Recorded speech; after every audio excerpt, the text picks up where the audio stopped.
The lower Ninth Ward, a neighborhood in a war for redemption, still fighting for normalcy, battling for a return to what it once was. And in the middle of it all, Flood Street. Just a strip of concrete, once lined with homes and then swallowed by water.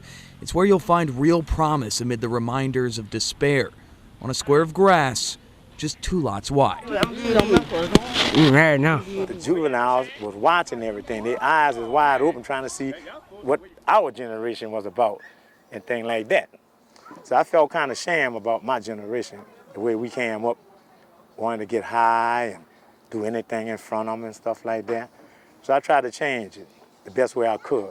That's Harry Sims, the fighter on Flood Street. More than 2 decades ago, he started a journey to change the lower Ninth, one glove at a time, swapping the street corner for the corner in the ring, and it worked. The guys that I did get, it was gone. They wasn't out there on the street, but when they seen them, they asked them, "Hey man, what y'all? Hey man, we boxing. We ain't got no time to hang." Sims started training anyone willing to step into the ring, from 8-year-olds to teenagers. Hey, you gonna kiss Silverback? Yep. His corner of the Ninth Ward, cushioned by the violent blows of gloves, tried to drain the deadly violence from the kids who fought. It's not the fight because they ain't gonna fight unless they know how to fight. They don't fight mad. They don't fight because they angry. They don't fight because you telling them to go fight. They fight because they could fight. They know how. They're the best in the world. You know, they can use their hand. They called themselves the Running Bear Boxing Club. Got no spark on it. Get him. Early on, Sims found one of his prized fighters, Eric Red Dog Patterson. All I was just putting it in. You could be like a mastermind. Other people probably got to think you could do it right now, like, because you already know it. My name is Eric. I'm 12 years old. I like boxing because I like fighting. That mastermind, once a 12-year-old pugilist, found a home in the ring and a family on the ropes.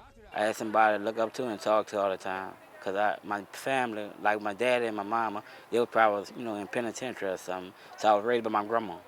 So I still needed a father figure, and that's where Harry came in place. After years of training with Sims, Red Dog Patterson was destined for greatness, just hours before Katrina dealt him the blow of his life. And Eric Patterson was around 18 years old then. He was going to the Nationals. When Katrina was coming in, he was supposed to be going out. The eye of Katrina hit Gulfport, and the captain coach from Gulfport, and he was supposed to take everybody from down here up there to the Nationals who got into it. And Katrina here, I ain't getting, so. Patterson's dreams of a national title washed away. The Running Bear Boxing Club nearly knocked out. Look at the twins right there, look. Sims and his twin 4-year-old grandsons, Dennis and Deshane, could only watch as the water devoured the ring and their home. We listened at the ice box with the water coming in the house and hear the ice box falling over, bloop. And all we had to do is wait till the water got high enough to reach over the fence, and then we went to Jackson Barracks. Sims eventually made it to the Superdome with the twins and ultimately evacuated to Texas. But the draw of the ring, There you go. It's on. the bell, and the boys lured him back to the Ninth Ward. They called me back because I needed to be here. I needed to be here because of my job. I needed to be here because of the kids. They wasn't going to stay away. They was coming back themselves. I was crossing my finger that I'd get most of them back. Even the most optimistic, though, couldn't prepare for what was left on Flood Street. The destruction and anguish that comes with a life, a home, a purpose, destroyed. So I came back and I seen, man, it was mud. Like, the mud was like an inch after the water went down, and it was like messy, like, And I thought we'd never be like this. It's pretty now. I came here when it was muddy. They didn't have no grass growing nowhere. Grass wasn't even growing. I said that was an ugly sight. Sims wouldn't return alone, though. Digging up an old ring in storage, the boxer of Flood Street felt his calling even stronger. Don't try to get out of it. A calling that rang louder than he'd imagined. Soon he come back, I'm back.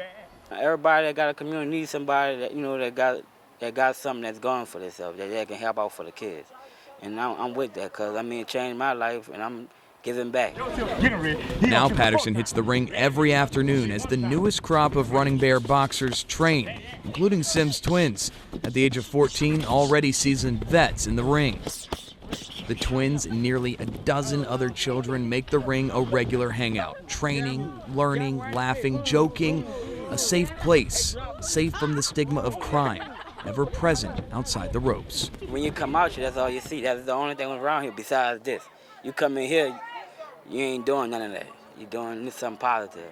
And then when you're doing something positive, you got somebody to talk to that's going to talk to you positive, to teach you to go the right way. Teach you what to do and not to do, because they did it before. Get him, man. The majority of them not going to fight, because they ain't going to fight a person in the street because they scared the person going to go get a gun from them. They scared of guns. They scared of knives. You pick a stick up here, they ain't going to tell you nothing. But you put that stick down and you get in that corner with a glove on, you ain't going to last long in there. That's exactly why Sims and his running bears clawed back into the lower ninth, because any good boxer knows, even if you hit the mat, the fight's not over. I mean, some days you get beat up and all that, you might not want to go back there, but next day you go back, you just keep going, never give up. Before you know it, you learn how good it is. And how good you are for a community that's clearly ready to go the distance. That's it. Get in the corner. Ha ha. Left jab, right. In the lower ninth ward, Left jab. I'm Rob right Krieger. Left jab. One. There you go.